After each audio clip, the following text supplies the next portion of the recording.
We take you live now to the Queen's Park, where the NDP is holding a press conference demanding accountability in the death of Soleiman Faqiri in a provincial jail. Let's listen in. And that is about how Ontario's residents are being treated by the government and the criminal justice system.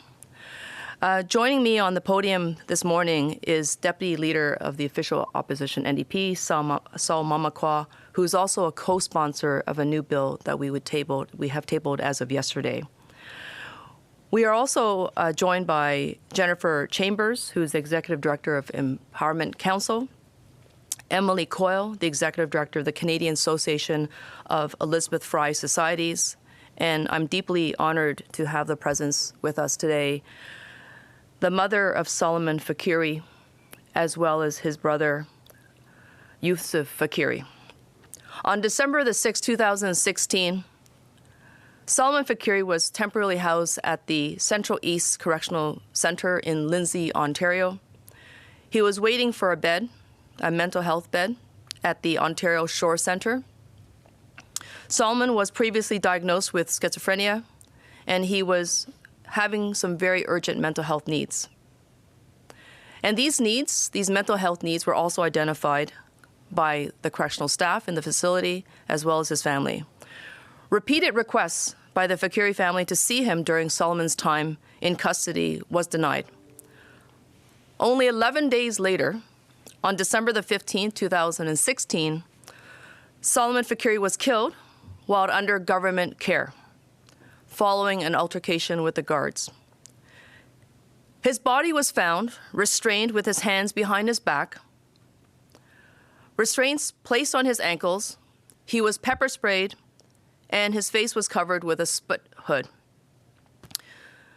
There were ligature marks around his ankles and wrists, and his body was covered with over 50 bruises.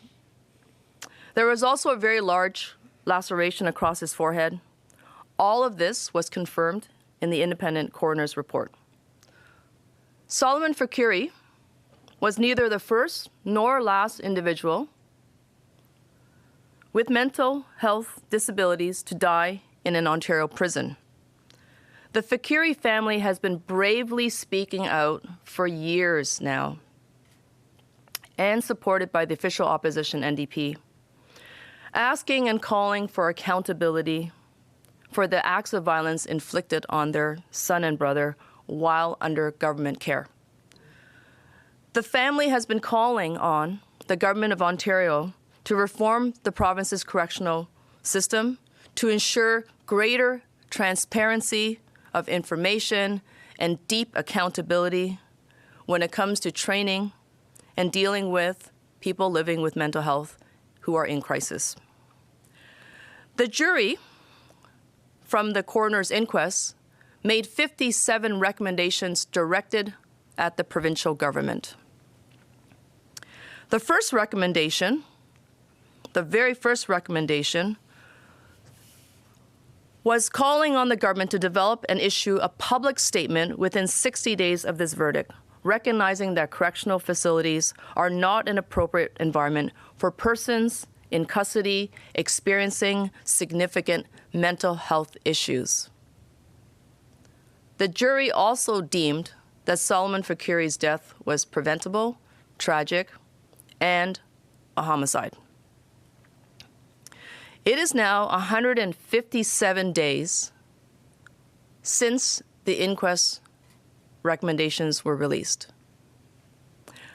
I have shared with you simply one out of the 57 recommendations.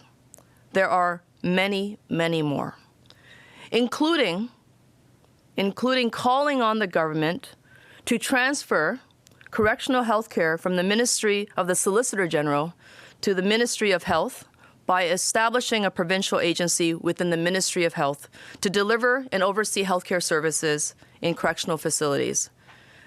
This is very similar to a program that was initiated in British Columbia in 2017.